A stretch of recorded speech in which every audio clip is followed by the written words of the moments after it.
Great. So why don't you start by telling us about your involvement with RAINN. How'd you get involved? What motivates you to be involved with the organization? What do you do? Sure. Well, I initially got involved because I was a big Tori Amos fan and had a chance to meet her. And I was aware that Tori had co-founded RAINN in 1994. But until meeting her, I really thought it was, I knew it was an important issue, rape and sexual assault, but I didn't think it would be my issue because it seemed like wrestlers were more easily geared to helping kids out, who were going through a tough time and helping out, injured service members. Like that was the natural connection, but sometimes in life, the things that don't seem to make sense end up making the most sense in the end, which I believe is the definition of a paradox. And after doing a lot of reading about RAINN, I came to feel like this might be where I can make the biggest difference of all. Great. So what kinds of activities do you participate in for RAINN? What's your role with it? Well, I started out by donating, by making a couple donations. And because a book I had written had been inspired by that initial meeting with Tori Amos. Actually, the first chapter was about that meeting. And I came to feel like the book was something of a gift that had fallen into my lap because I never intended to write it.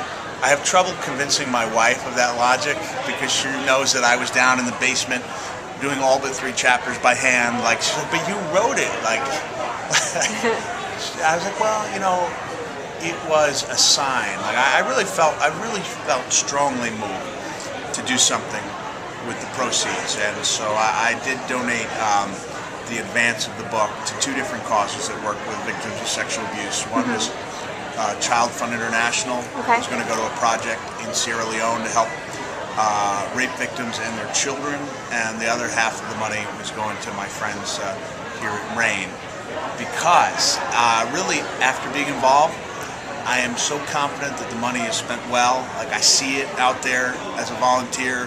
I see where the money's going on the screen. I can tell that survivors are being helped, and I really hope that in some way my involvement will encourage a conversation about a subject that doesn't get spoken about very often.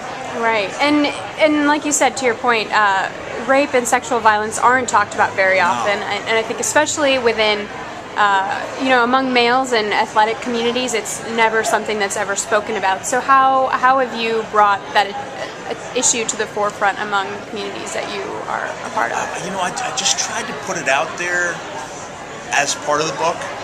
I talked about RAINN a little bit.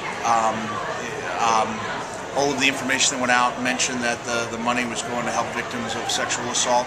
And I just hoped that it would become part of the conversation. It was something that I was not going to force on people, but I was very pleasantly surprised. I mean, not more than pleasantly, like almost to the point of being shocked how many people were willing to talk about it. I was on the Daily Show last week. Yes, I and saw that. John, thank you. John does a very loose interview. You don't really know what he's going to ask you about beforehand. And I don't know if you could see it in my eyes, but when John started talking about RAINN, I mean, what I was thinking was just thank you, because he was a guy who was so influential, maybe allowing me to talk about a subject that could potentially make a difference in people's lives. And what has the reaction been among, the wrestling community, the athletic community, and everything about you speaking out so outspokenly about RAINN? There's been no negative feedback. There have been, largely people are either silent about it or they encourage me to do more. But what I've been saying and what I figured out is that just based on statistics, everybody knows someone who's been affected by rape and sexual assault, whether they realize it or not. Everybody knows somebody, and so I wish that more survivors didn't have to suffer in silence, and I wish that it was a subject that was talked about more, because I believe that if we, meaning all of us, men, women, people of all different walks of life, get involved in that conversation, we can dramatically cut down the number of assaults that exist. And so I understand you're a volunteer with the hotline, or Yeah, I'm volunteer on the online hotline. okay. It's one of the best things I've ever done. Yeah. Really, I get on at least once a week, usually more, so I can see firsthand the good work that RAINN is doing. And I have so much admiration for people who choose to spend their time helping strangers, essentially. And that was another hope I had, that if I could talk about what a positive experience it's been for me, that it might encourage others, especially people my age, who may not know what it's like to be a survivor, but who might have, some life experiences and some parenting experiences that can help out some of the young people in need. Great. And so you recently, you're at the rally to restore sanity, and you won a medal there for sanity. I'm sorry I didn't wear it. Yeah, I wish wore I it could the see last it in time person. I was with the Jezebel. So can you tell us about that a little bit? What was your reaction to receiving that award? I was just so flattered. I don't know why John seems to like me so much. He does. I think the most important thing from my appearance on The Daily Show was just him endorsing me as being like a good writer and a good guy. Like, at that point, honestly, it was pretty apparent to me that my book wasn't going to sell like a few of the others had. And so I was just so thankful that he was talking about RAINN. Like, I did consider this, and I'd probably say this when I get a chance, that although I may not have shared this with my publisher, like, I considered it more of a RAINN tour than a book tour, because that was my hope at every stop. I mean, I tolerated the wrestling questions, like, okay, yeah, it did hurt when The Undertaker threw me off the cell, but I was hoping that I could, My male friends told me to ask you about that, but I want to talk about RAINN. I described that match in my book as leading to my life being a non-stop showing of the movie Groundhog's Day, where I answer the same question over and over. And there's only so many ways you can answer a question you've heard thousands of times, but I really feel like by making RAINN one of the beneficiaries of the book, that it opened the doors to getting questions asked. Because you wouldn't be talking to me about it had I not made that decision.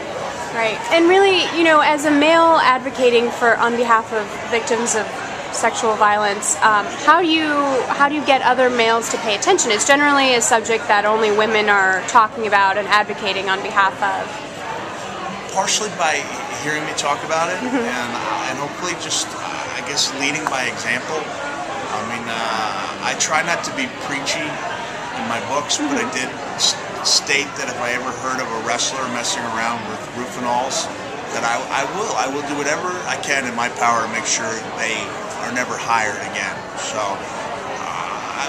in some ways, it's like the bullying campaign that my company, Total Nonstop Action. I have to say Total Nonstop Action, so when I use the initials TNA, I don't sound like a pervert. They're involved in a campaign called Eliminate the Hate. And I think in some ways the two campaigns are similar, RAINN and the anti-bullying, because I think of rape as, in some cases, bullying taking it to its worst possible extent. And I think that if you could kind of smother